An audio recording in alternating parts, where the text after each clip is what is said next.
Who's to say that you can't be that $100 million business? I'm not saying it's going to happen overnight, but it could happen for you.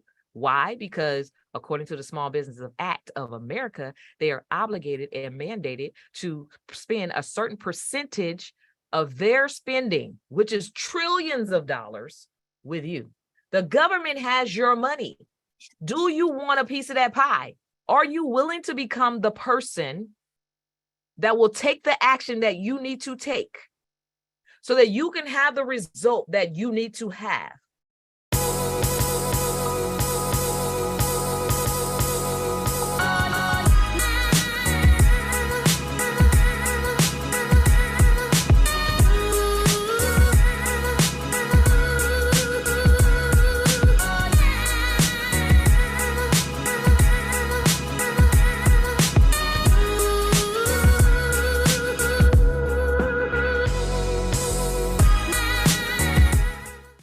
Are you willing to become that person? Because getting out of your own comfort zone, it doesn't feel pretty. It's not going to be fun. I know we're having a lot of fun during the challenge, but when it's time to roll up your sleeves, yeah, we can have some fun too, but that's real work. Are you ready to do the work? Like, seriously, are you ready to do the work and to become the person? In order to become the next or first multi-millionaire, multi-billionaire, in order to become that, you have to first know what that looks like for you, right? You have to, in order to mimic what millionaires, multi-millionaires, billionaires, or whatever have, you have to think like they think. You have to do what they do. You have to understand the things that they understand. And number one, you have to know what they know. You have to know what they know, right? The difference between ordinary, regular income producers and multi-million, highly successful producers is they know something that you don't know. This is the reason why being a part of these types of communities and ecosystems and having mentors and trainers, this is why it's so important to be amongst people who are either like-minded, which means they also want to grow, or they've already accomplished the things that you want to accomplish, because now, you know, you can pull on someone who has the blueprint. Hey, thanks so much for watching this video. I hope you're enjoying it. I wanted to take some time to invite you to join me in the GovCon Challenge. The GovCon Challenge takes place once a month, where I invite a bunch of entrepreneurs and aspiring entrepreneurs to come and have me teach you the 5 things you must do to pre-qualify your business to land lucrative contracts with the government. So join me in the GovCon Challenge. Click on the link in the description. You'll be glad you did. Join as VIP for exclusive behind-the-scenes information, and you could become a part of the top 1% of entrepreneurs across the nation. Now back to the video you were watching. The reason why it's important to understand how money really works is because one of the biggest hiccups that I see when it comes to small businesses who want to get to the other side is a lot of small business entrepreneurs, they won't do, right? So they can't do because they're not the person, right, to do.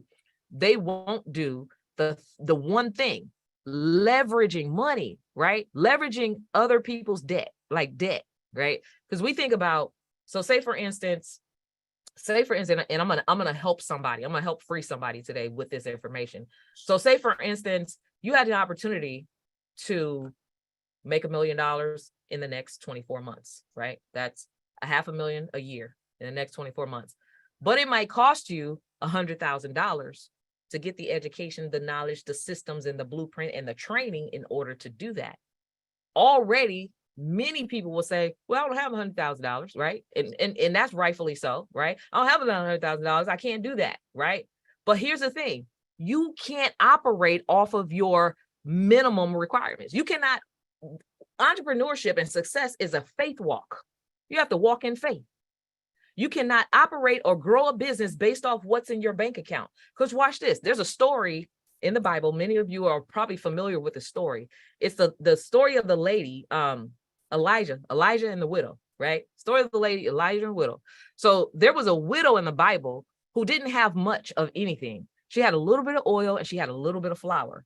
And there was a man of God that was sent to her by God. He was sent to her to ask her for a piece of the bread. to ask her for some bread, right? So I'm gonna paraphrase a little bit. He said, well, lady, well, widow, well, in order, God sent me here and he said, it's going to cost you a piece of your bread. You need to bake a piece of bread for me. And she said this, well, from the mindset of lack, she said, well, I don't have enough to give you. All I have is a little bit of flour and a little bit of oil. And my plan was to bake my last piece of bread so that me and my son, we can lay down and die. She was hopeless because of what she saw, right? What she saw that she didn't have. This man planted the greatest seed in her. He said, you know what? God sent me here for a reason and a purpose. And it's not because, and don't you know that God already know where you are, the situation that you're in? Don't you already know that? He said, God sent me here for you to give me a piece of the bread. So instead of talking about what you don't have, go borrow it. That's what he told her. It's in the Bible. Read it. Look it up.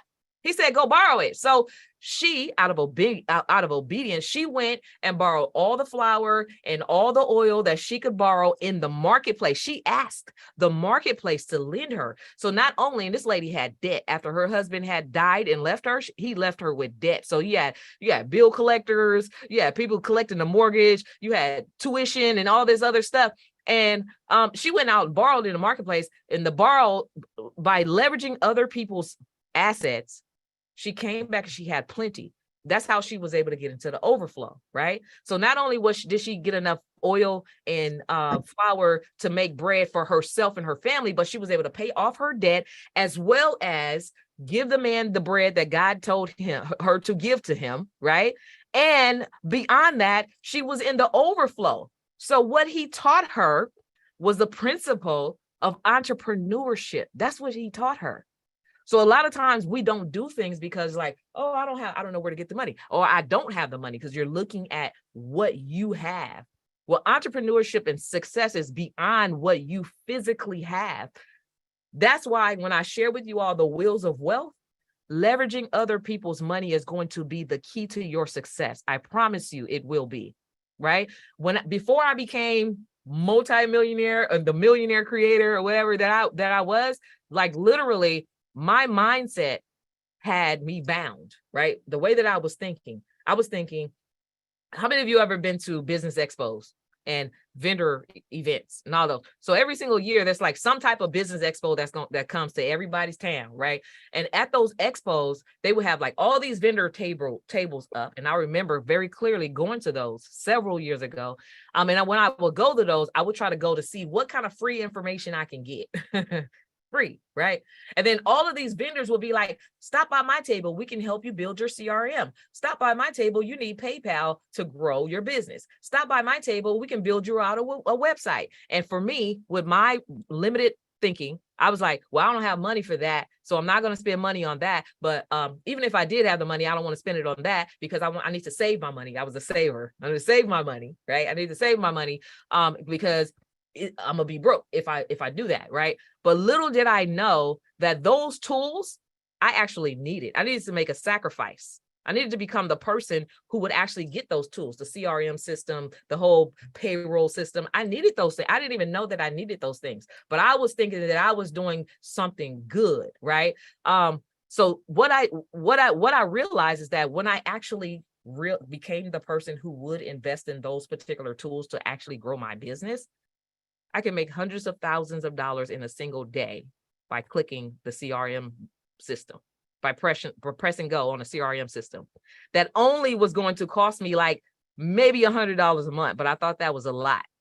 And so the crazy part about it all is it all comes back full circle to number one, leveraging other people's money. So I began to leverage business credit. I began to leverage personal credit to be able to get the tools that I needed and activated the tools that I needed to be able to print more money. Do you not know that giving and seeding is a way to actually receiving, right? You have to seed into yourself, into your knowledge, into your business in order to receive abundance. Now, if you don't have anything to seed into your business, you have the ability to leverage other people's money. I didn't even know that that's how it all worked. I didn't know that. But it's so very important to understand whatever you don't have, somebody else have, and they're willing to loan it to you for a small fee. Now, the other thing, the other hang up is people think about interest rate. Interest rates means zero. It means absolutely nothing if you're going to do the thing to get a massive result so that you can pay off that debt. What is interest rate when it can help you become a multimillionaire in the next 18 to 24 months? Interest rate is nothing. It's nothing, right? When you're willing to do the work. And so I said all that to say is because creating wealth and having the rite of passage to be able to close the wealth gaps, you have to be willing to do what multimillionaires do and think how they think. This is how they think, right? These are the things that they do. And until I became that person to think like them and gotten myself mentors who were also already multimillionaires, I was stuck for a very long time until I became that person.